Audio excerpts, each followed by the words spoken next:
Hello everyone, I'm one of your hosts here at the Florida Aviation Network, Ben Coleman, and coming to you live and in the clear here at the Florida Air Museum. This is right across the street from the Central Florida Aerospace Academy here at the 44th Annual Sun and Fun International Convention Fly-In. And we are trying to mix up the program here a little bit for you today if you're here streaming live with us. And we have a report coming in from the field to one of our roving hosts, up-and-coming hosts. Mackenzie, I think, are you out in the field somewhere?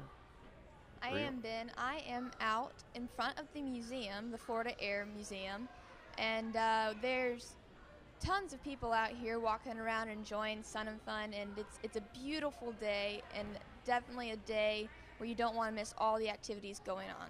Well, Mackenzie, I can tell now that you're in front of the museum, and it looks like it's not raining out there for a change. No, it is not. We have sunny days today, and a change from the past beginning of the week where we had a bunch of rain that actually, it was not the best weather for sun and fun, but we have our normal Lakeland weather back, and it's a good day to get out here and enjoy all the different events that are going on.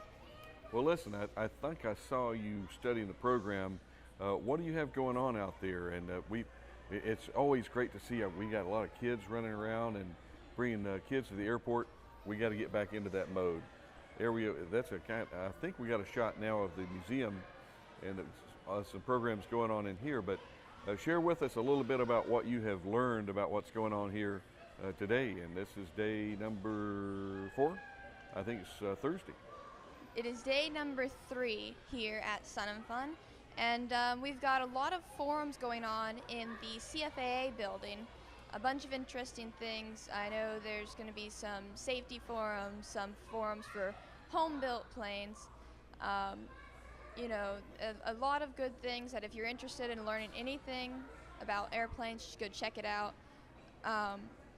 We also have our afternoon air show with the usual air performers, which it's always great, something you don't want to miss either. And then later this afternoon, we're going to have an interview with Patty Wagstaff, one of the air show performers, which is something that we're looking forward to. Great, Mackenzie. Patty's always a lot of fun to talk to, and she has always a lot to share. And it's a pleasure to have her. She's an international celebrity in the aviation industry, as we know, and to be so humble and sharing of her time is so important because her heart is directly into what she's doing. And it's always a pleasure to hear from Patty. And I know, Mackenzie, you're starting your flight training, and you're also going to be kind of pitching in as a host here for the Florida Aviation Network, and that's so important for us to have you with us. But and I think we have our next guest coming up. Mr. St. George is going to be here, and we're going to have to develop what he is going to share with us here at the Florida Aviation Network. So I'm not sure how they're going to do this. We may keep rolling. We may kind of sign off for a little while, or we may keep her going. So we're kind of ad-libbing as we're making it up as we go, as they say. And I think, okay, Mackenzie, are you off? I think Mackenzie's off. Oh, there she is. I'm still here. Okay. Well, when you come inside, make sure you see us and get some water. Don't forget, should you stay hydrated out there? I mean, if the sun is that bright, you're probably going to get dehydrated. Definitely stay hydrated and put on some sunscreen. Sunscreen especially. Even in the cloudy weather, you can get a burn, pretty good burn. And we're going to, what we're going to do is, thanks so much, Mackenzie, for talking to us in front of the museum. Let's take a look at the flight line, see what's going on out the flight line, because I think we got a live feed. There we go.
Hello everyone, and welcome back to another Florida Aviation Network presentation.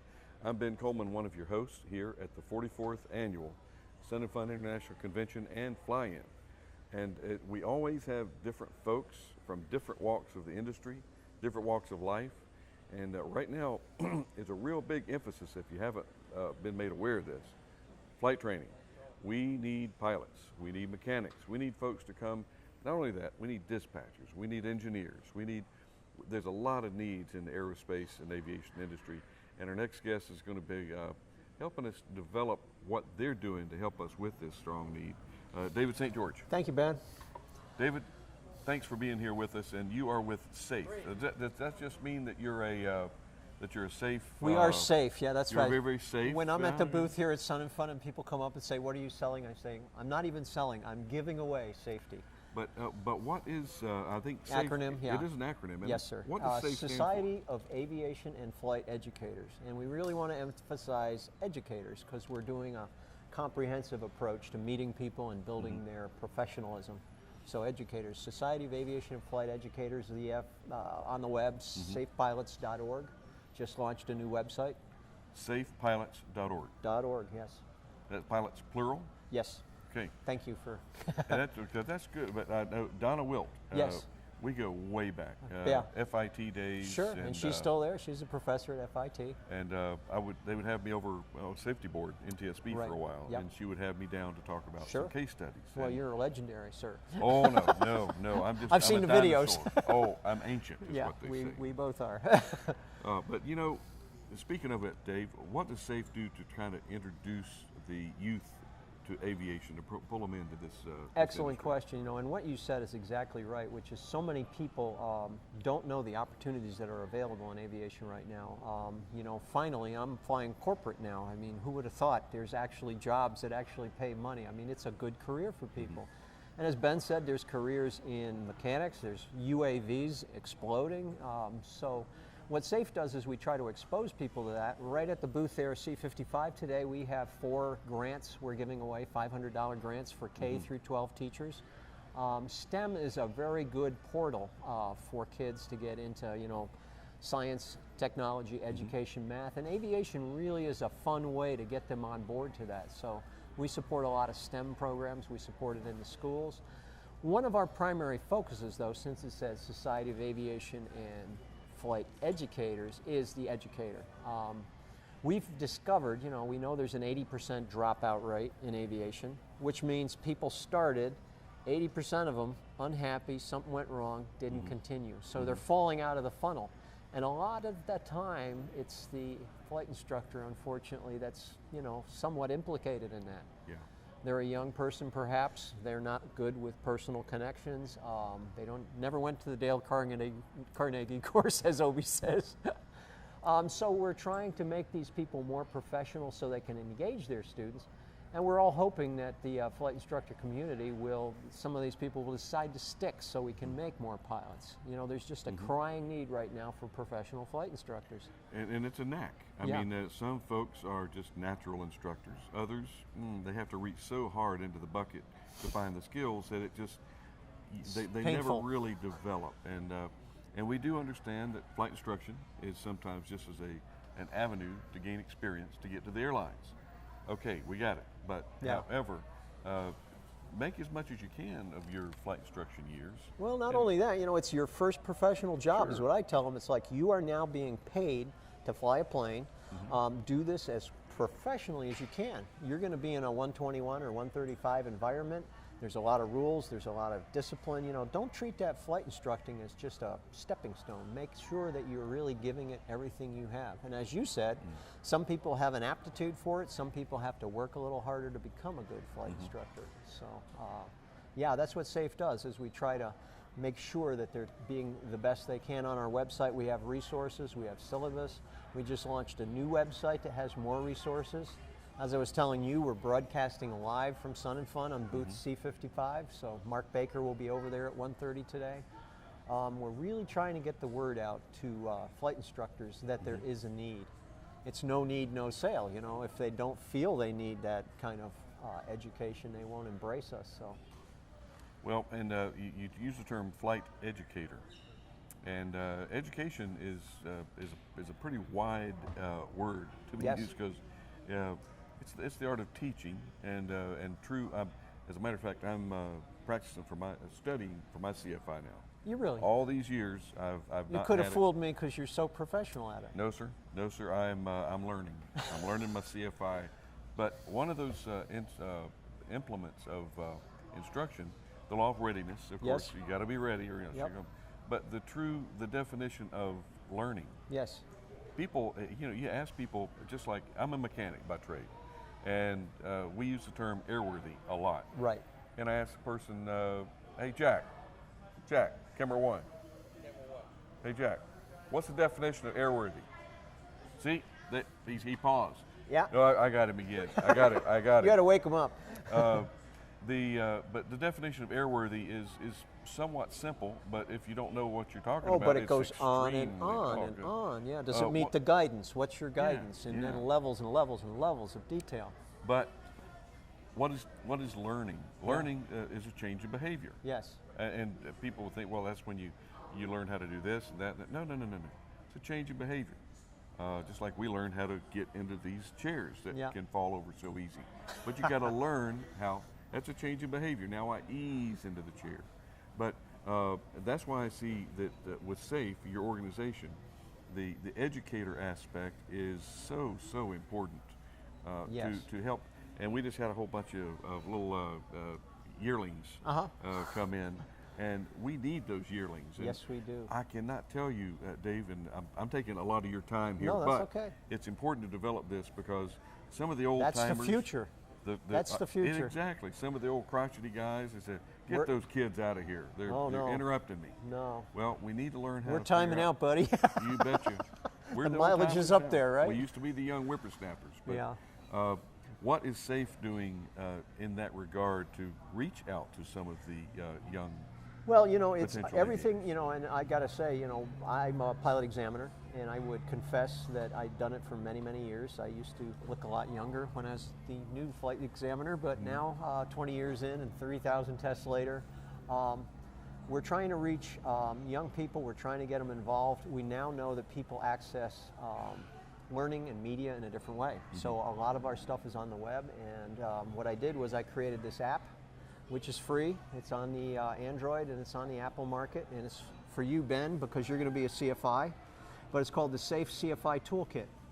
And as an examiner, the frustration is somebody brings a student in, right? And I look at the logbook and it says okay to solo, and you don't have the right endorsement. And so right here what I put was... and for our folks that are listening to this on radio, this is the application, the app, and you're going to tell us how to get this app. SAFE Toolkit, you just go to the Apple Store and look for SAFE CFI Toolkit. SAFE CFI Toolkit for the radio listeners. And actually your FSDO has gotten behind me, and they recommend this for all of their DPEs and CFIs, because what it does is it leads you through the correct preparation of an applicant at all levels. So there's the 6165G, which I don't know if you know it yet, but that's the document that has all the correct endorsements for an applicant. Then it has all the test experience required, how many hours for each one of those sections. And also what I put in there is if you touch it, it hyperlinks to the regulation and pops that up. And then I put all the PLT codes. If somebody got something wrong on the knowledge test, as an instructor, you have to endorse that you instructed them in the parts that were found to be deficient and brought them up to 100% before they come to the pilot examiner. So this toolkit has got everything that a CFI needs to prepare a student.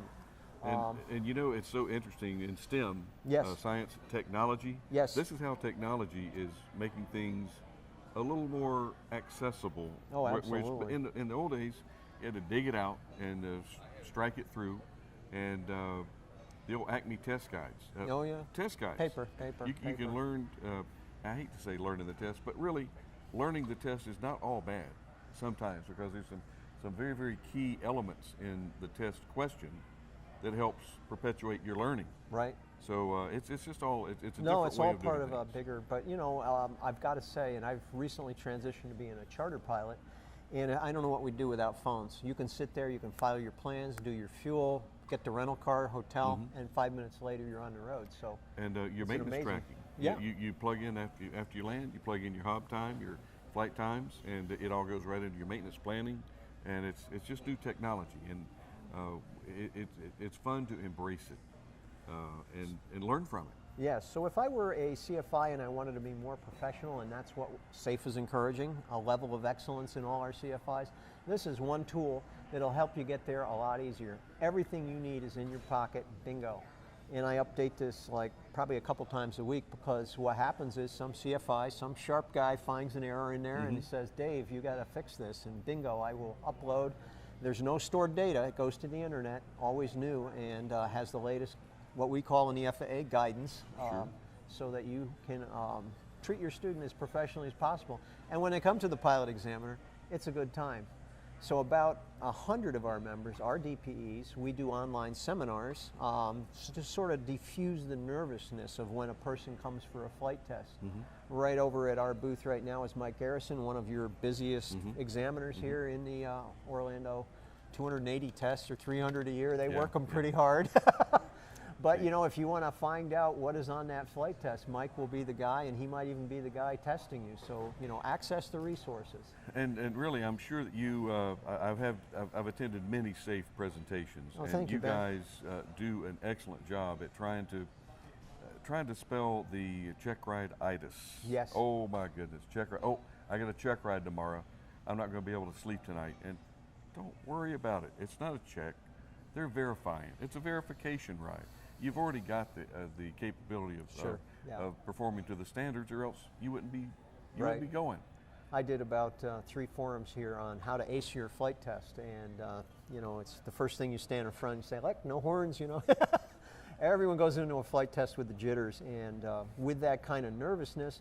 On the one hand, it's, you know, might be the same thing you encounter in an airplane if an emergency happens, so it is somewhat effective in that manner, but I always say there's always an emergency in process if an examiner is in a plane. You know, it makes people so, you know, but if you understand the test, if you read the ACS, and it should be the new ACS, you know, that's out now. Not the PTS. Not the PTS, exactly. Somebody comes in with a PTS, that's a bad sign, right, Ben? Oops. Oops. So if you understand that, and you know your examiner, and you know your stuff, you're going to pass that test. It's going to be, as you said, perfunctory. I mentioned it's a check ride. What we're doing is checking your flight instructor's work. We're just verifying, and it should be perfunctory, it should be easy, it should be, as Obi always says, a walk in the park. So, I remember back when I was flying with the CAP, Civil Air Patrol, the dreaded Form 5 ride. Yes. Oh my goodness. Yep. We got to go make on you Form tremble. 5, and I enjoyed all my Form 5s. Yeah. And we went out and did shots some approaches, do some stalls, and it's a good opportunity just to get out and fly. Yes. Because we do this. You fly probably not just to make a living, right? But don't let this out. We actually have a little bit of fun. Yes. It's fun to fly. Yes. And I still own a Champ, actually. And good for you. 7AC? Yes. Good. 1946 7AC 83409er. But you know, had it 30 years, and I get out of the Pilatus or the jet, and I jump in the Champ, and I say, now we're really flying. You know, you really have to kind of put your skills to work to make that girl fly. No autopilot, no GPS. We keep it pretty pristine. You know what a 1941 Interstate Cadet is? Yes, the skinny girl. Yeah, I've got 053. Oh, wow. But this is bar talk. We're meet you at the QBs. Exactly. But it's just so much fun. And David, how to exude this enthusiasm to our youngsters. Yes. And I've brought this up several times. These guys get tired of hearing this, but you know, you can lead a horse No, to water, but you can't make them drink. Yep. You can shove a kid in a cockpit, but that doesn't necessarily mean they're going to like it and they're going to follow it. Yeah. But if done right, though, if the big smile happens, and if you make the cockpit interesting and fun to go to, they're going to come to the cockpit. Yep. And I would rather see that happen. Yep. So it's our job really to create the environment to make them want to come to it. Do you remember the old Ralph Hood videos when he used to, and I think they're on VHS, Ralph Hood would give this, and he'd show the good and the bad flight school, but what he emphasized is what we are selling, if we're selling anything, is challenge and adventure. Basically, people, you know, should be having fun. You obviously discipline's involved so that we continue to have fun, but challenge and adventure, I mean, what an opportunity.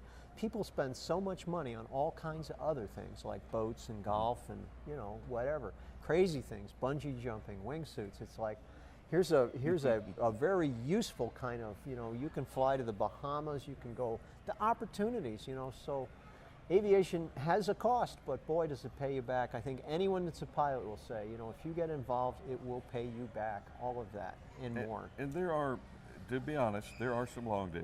Yes. There's some hard days. There's some days that make you wonder, what am I doing? Why am I doing this? Why am I putting myself through this? For sure. That's probably less than 1/10 of 0.5% of a career in aviation. The rest of the time, it's a challenge, it's fun, it's enjoyable, and the biggest thing is challenge. You know, I always point that out. My office is up there in the sky, and I'm looking out, and it's like, who's not to love that? I had and, you know, I don't want to go on too long, but I had a student at Cornell where we teach in Ithaca, and you know, he was conflicted because he graduated with a CS degree from Cornell, but he was one of my best CFIs, double I's, and he's like, what do I do? I got the airline job and I got the cubicle, and I said, the cubicle's always going to be there. The other job flying, you know, and he's never looked back. I mean, you will not regret it. Aviation right now is on the launch pad. It is amazing growth in all areas. So. And you mentioned earlier about like the UAV and the drone situation, and it's just exploding. Well, you mean it's blossoming. That's a better way to. We don't use that's the term a better word. Explosion, because we're probably on somebody's hit no list no right crash course, right? Crash course. It's exploding. No. But no, it's a blooming industry. Do you know your John Deere dealer now, when he sells you a tractor and your equipment, they also sell you a UAV so you can examine your crops? I'm not kidding. It's part of the John Deere arsenal to grow. It follows you as you're in the No, tractor? you go out and see if it needs water or fertilizer or the bugs are getting to it, and it's all done with a UAV. I mean, it's everywhere. I think there's more than 1 million registered now. Yeah, it's huge. and it's growing. And gosh, I just hope, you know, when they first came out, we were hoping that the FAA wasn't going to over-regulate it. Yeah.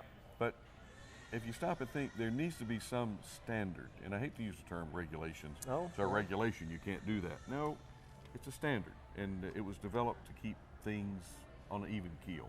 Yeah, well, we have to share the airspace, so, you know, some training is involved. And there's some people that don't always exercise the best judgment. Well, yes, we've all been guilty, but yes, it's, you know, it's an opportunity, and SAFE takes in UAV pilots. We register them, we train them, we insure them, so, you know, it's part of our mission too. I mean, everybody's in that airspace, and believe me, we want them all to be knowledgeable, we want them to be all careful and disciplined. So, David, it's not all about fun. Talk to me a little bit about SAFE and its background. Where did it start? Who started it? I'm sure if I'm putting you on the spot. Well, it's always a little, you know, because of the NAFI thing. I mean, Okay. I was a NAFI master instructor for 5 renewals with Joanne and Sandy Hill, and then when that changed and there was this little rift, most of the master instructors, DPEs, started SAFE. It's just a little more of an accountable organization, member run. We're, you know, not for profit. We're also all volunteer. There's no paid staff. I'm chief volunteer this week here at. Good for you. Yeah. So, but you know, our job, our mission is our passion, which is, you know, building safety and sharing these things. I can't tell you. You know, you said I do nothing. I mean, I got Rich Stoll, I got Doug Stewart, we got Donna Wilt. All these people are engaged in a passion of building aviation safety. So that's where SAFE started from. We try not to be hostile with NAFI. We're working on programs together. We're currently engaged in a new wings initiative that's rolled out just for our membership, so it's not public. The one thing I wanted to mention, and thank you for jarring my memory, is both NAFI and SAFE are going to be at the Pilot Proficiency Center in Oshkosh, which I think you're familiar with, right? Yeah. Oh, yeah. 14 simulators working full time. We need a cadre of professionals to sign up and, you know, run those sims. So we're vetting CFIs right now that are Redbird current, that are professionals that can do what you said, educate rather than just instruct. So Joe Brown's funding a lot of this through Hartzell, put the money down, and in other words, we started Pilot Proficiency in 2009 here in the mud at Sun and Fun with one Redbird and Doug Stewart. And it's grown, and now that is a bigger program, national. And people come for a week and they can take free scenario training at Oshkosh. And then when they leave Oshkosh, if they have access to a Redbird, they can get those scenarios online and fly with instructors that we have qualified all over the country. So you don't have to burn avgas to be safe. You don't have to spend money to be safe. And again, this is technology, how it's working to help us It really in is. this industry, and Yes. it's smart. It's a smart way to do it. Yes, it is. David, I remember years ago, and I'm going to remiss a little bit, show my age a little bit. and I do color the gray. This is not natural. Yeah, I do. You add a little gray, distinguished. Gray are us. I color my hair.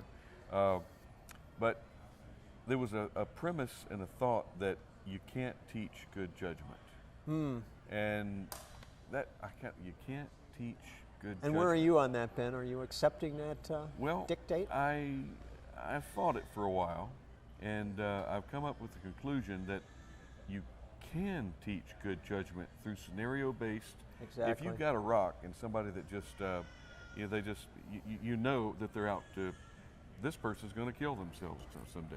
Right. You can still alter their mindset a little bit, even if you have to take them out and scare them a little bit. But through scenario-based training is what I really enjoy in simulator, hopefully. Yeah, and you were early on to that, Yeah. before we got into the ACS. Yeah, scenario training, I agree with you. A good CFI is required, and you have a scenario, and you create, and that's what art is going to be at the Pilot Proficiency Center. You create a moment where they have to make the decision. Then you take it apart and you say, okay, the road forked. You went this way, and guess what? In a simulator, we had a not so good time. If we do this, let's see what happens. And so I think you do create good judgment. It takes time. It takes an engaged individual. It takes effort. Talented instructor. Oh yeah, it does take some skill. Media. Yes. This forum that we have here with Florida Aviation Network Wonderful. It was Obi's passion. Yes. And as we were in the FAA together, we were fortunate enough to take the latitude. It wasn't given to us. We took the latitude. Seize the initiative. to build this, the FAA Channel. Production Studios. Yep. And it grew and grew and grew to the point where it kind of outgrew itself. And this is where this came from. I left the FAA, Obi left the FAA, and we're continuing on with it. Yeah. I'm going, there's a point to this, there's a reason. Greg Fife, do you know the term Greg? You know Greg Fife? Yeah, I've heard the name. Greg and I have some common roots, and we're talking about putting a show together, a media television show, which actually is going to be streamed live. Information Alpha Zulu. Oh, neat. From A to Z. And it's actually taking a case study, because anybody that's worked accident investigation, there's always, particularly in the professional pilot crew, that they're always interested about what happened. Right. And how you can learn from drilling down into what happened. Yep. And this is where Greg and I will take a scenario, an accident. Yep. And they'll be very carefully chosen, because we don't want to turn everybody off. But it's where it starts to go down the tree, the decision tree. And look what... The chain of events. Chain of events. Bing, bing, bing. And you start from, people would ask me, Ben, when you investigate an accident with the NTSB, how do you do it? Where do you start? Yeah. I'd say the best way to start is working it backwards. Sure. You're at the accident site, and why isn't this airplane sitting back on the ramp, and its occupants having dinner somewhere, or having a glass of wine, or beer, or Coke, or tea, whatever. So you work it backwards. So, and we take that scenario apart, the case, and this is where we develop, okay, had this decision been made, you'd have broke the chain. Yeah. Had that decision been made, you broke the chain. But that wasn't the case, and this is how this happens. But if you put a little bit of personality into it, Yep. and Greg has personality. Yeah, I know Greg now. Fife? It struck me who he is. Yeah, I met him. Okay, I call him Hollywood. Yeah, I was going to say the nice tan, right? Greg Fife. Well, he would be good for your channel, though. And, and what a wonderful way to expand that kind of message. Yeah, I always, when I am flying as a, and I think good pilots have this, if they've looked at enough NTSB reports and accident investigations, when they're flying personally and something happens, and it was a rule of one, I was like, that was uncomfortable, something happened. Something else happened, and then they start to say, well, this is starting to sound like one of those reports I've read, and I think I'm going to land now. I don't like the way this is landing. It's going to end where, so I always tell my students when I teach them, you don't go cross country, you have the divert, delay, or drive. You should always have those alternates in mind, and they should be active alternates, available to you at any point. If everything lines up, I'll fly. And Rod Machado's very good on this too, and he's going to be live on our channel, by the way, at 1 o'clock tomorrow at C55. But Rod always says, to be safe in a plane, you have to value something more than just getting there. In other words, it's a psychological challenge. And pilots, I always say it's Newton's fourth law. A pilot in motion tends to stay in motion. You know, they get a mission, boy, and they're going for it, and there's nothing going to turn them. And No. that's where you find that accident chain lines up, and you know, that's when Ben goes digs them out of a hole. David, you remember the back in the old day, the aviator, the mail hauler, and Yes. the leathers and the streaming scarf. Yes, and the bold aviator. Yeah, and I don't know if you can see this. Uh-oh. Well, you can't. Scars? Well, no, it's a the strip yellow stripe? It's a stripe about that big down the middle of my back. Yeah. And I mean, airplanes scare me to death. Yeah, they can. However, that's if you allow it to do that. So I am not bold. Yeah. But I am going to be an old pilot. Yeah, caution and- is advised, yes. But the but it's so much of a rewarding career. Yes. And I don't care if you're sitting behind a camera talking about aviation, or out in the cockpit getting ready to hit the spool button. God, FADEC these days. Yes. Flying jets is, I'm not going to say it's getting just way too easy, but there's one thing that they're not going to be able to make too easy. What's that now? As long as we have the human element Oh involved, God, yes. you got to make a Unfortunate- decision. Yeah, unfortunately, Oh. that's where the problems happen. Stabilized Decision approach. making. Stabilized approach. Yes, How sir. do you teach someone that's Boy, I have my POI at the FAA, Paul Pryor at Rochester, great guy, former airline, and stabilized is his gig. Even Yeah. if you're in a Cessna 172, I flew at Pilatus for a while, now I'm in a Citation, and he's beat me up all the way through. We land Ultra or Encore at a 3,500 foot strip, so stabilized is important. you got to be on your On your bug, mark. yeah. On mark. So Rest. stabilized means no changes, when you're on your, and it depends on the plane, how far out, but you're stabilized, checklist completed, everything's ready to go.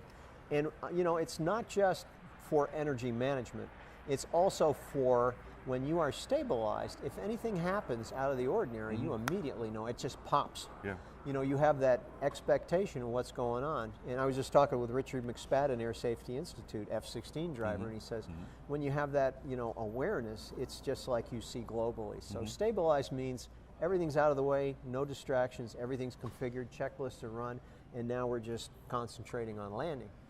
David, I have a challenge for you. Uh-oh, sir. It's also a favor, Uh-huh. and I'm going to expand this with Mr. Machado as well. Okay. We talk about you got a pre-flight checklist, you got a start checklist, you got a takeoff checklist, climb checklist, descent checklist, and landing checklist. Yes. One of those checklists are irreversibly wrong. Okay. The landing checklist. Because it says you're going to land? Yeah. I know. I agree with you 100%. It's a Ben. go-around checklist. Yes, sir. You only land if everything lines up and it feels good, it looks right. All right. I'll do it. Once you get Yeah. committed, and by the way, once you get committed, you're committed. Yeah.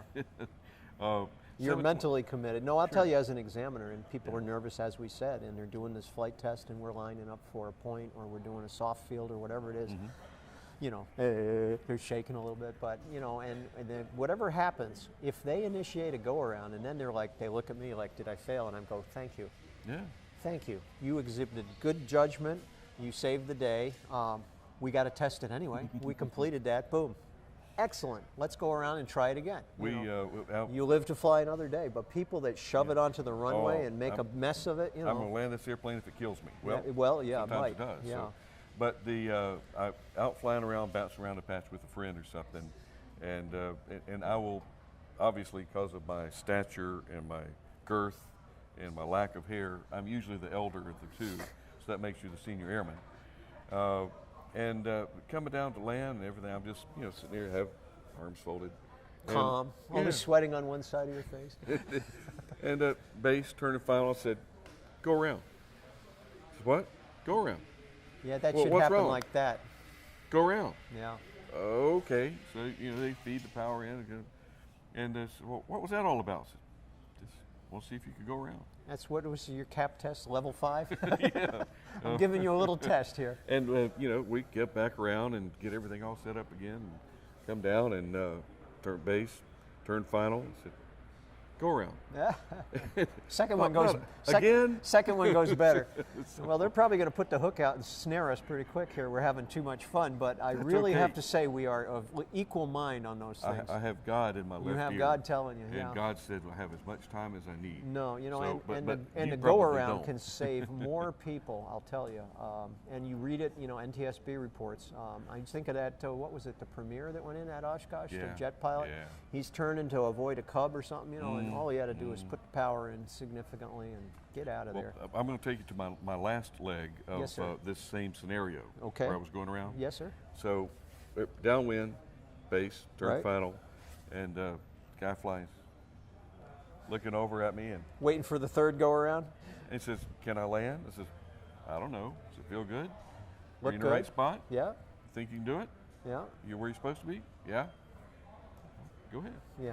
So, yeah. No, it but should be approached that way. And it Absolutely. should have some fun. But I will not. There's two things I want to have on my tombstone: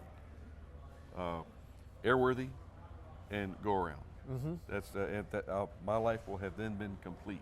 Yeah. So well, so I employ you to help with that. Let's oh make it a no, go believe around me, I checklist. am on that same religion, and I'll tell you, it's hard. I calculated recently. I had 46,000 landings. That's a lot. You're always used to coming down and putting the wheels on the pavement, and the only way to be safe, and I think Dick Collins said this, and Bill Kirshner said this, Barry Schiff said this, is you got to treat every one of those takeoffs and every one of those landings as if it's the first one. Doesn't matter if you have 46,000, it's the next one that counts, because you may end up at that tombstone sooner. You know, you have to treat it as a unique experience. You have to absolutely be ready to, you know. We do these online seminars, and I did one recently with Rod Machado and Russ Still, online ground school, Gold Seal. And you know, the big key takeaway was when you line up on the runway for takeoff, you have to be code yellow. You know what percentage, you probably know this because you're FAA, but what percentage of fatal accidents happen on the takeoff and initial climb? You know what the percentage is? Huge. I'll let 24%. It's yeah. the most fatal part of flying. And it's nothing hard about it, but people they're not warmed up, they're not thinking, they're thinking of having fun, they're not geared up code yellow, which, you know, it's just like take a breath and think about it, and what am I going to do if, kind of like your go around, and I'm mentally prepared. Once you're up at altitude, we have more options, but on the takeoff, full of fuel, low altitude, slow, close to the ground. Not too much, yeah. David, at the I humbly correct you. Yes. Humbly. Oh, it's okay. That's why you're going to be an instructor. Wheels touching the pavement. Yes, sir. A little bit more. We're talking about having fun in airplanes, in aviation. Yeah. How about when the hull hits the water? When the hull hits the water, you are really having fun. Yes, now sir. we're having fun. Yeah. Do you like to fly seaplanes? Yes, sir. I almost, at my most recent job, I got seduced into jets, but I was almost recruited by John Kelly to fly those 208s into New York City, the amphibs. Yep. No, water and floats and you guys own it down here in Florida. We love to boat, we love to fly. I was actually sitting across from John Brown at a event with some adult beverages last night. You know, float flying, if you haven't done it, is something everybody should experience. And what a good way to cancel out a flight review. Go get some more training, learn some new things. Yes. David, I humbly, I'm going to have to correct you again. Uh-oh. This is getting kind of old. It's got to have a hull and no floats. Flying a whole seaplane is much a lot better. Different. No, it's just as good. It's just as much fun, but it's different. But I'm an aficionado of the old Republic CB. You're kidding.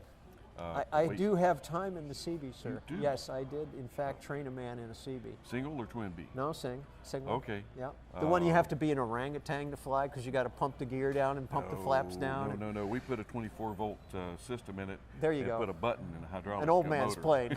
So, I'll show you on. My wife and I, we have 3 of them. Twins or single B? Single B. So Franklin engine or like? As a matter of fact, I've got one here at the Hangar E. You're the man. You just see the brown one? Yeah. We're going to sign it off. Well, you know, I got to just quick say one thing about CBs, and everyone should fly one of these birds, because when you fly floats, you kind of gingerly, tenderly bring it to the dock so you don't damage. If you have a Republic CB made in Long Island, You could probably drive it through the dock and do no damage to the plane. Well, Those things are so tough. Well, not only that, but people don't realize that it's got a reverse on the Yeah. prop. Oh, yeah. And Back it up, baby. Oh man, if you don't like the way things are going as you approach the dock or the ramp or the beach, you kind of slow it down. What's the wind doing to me? Oh, I'm drifting a little bit. Okay, let's just back up a little bit, make another approach. That will on this. really make you a pilot, that kind of flying. It's fun. It's fun. It's all fun, Dave. Well, it's been so much fun talking with you, Ben. You as well. We think the same way, so it's Me a think it as pleasure. well. Yeah. And I'll come over and see Rod. We'll talk about this go-around checklist. Excellent. And I won't rest until we get it in Cessna, Piper, Beechcraft, And Rod Machado's book, right? and revised landing checklist is now go-around checklist. Okay. Folks, thanks again, David. Yes, sir. We're going to sign it off. The guys out in the trailer are saying, Ben, we don't have any more tape. We don't, You've run us out. We're burning digits at this point. But thank you so much for joining us here at the Florida Aviation Network. This is Ben Coleman, one of your hosts, and we'll see you next interview.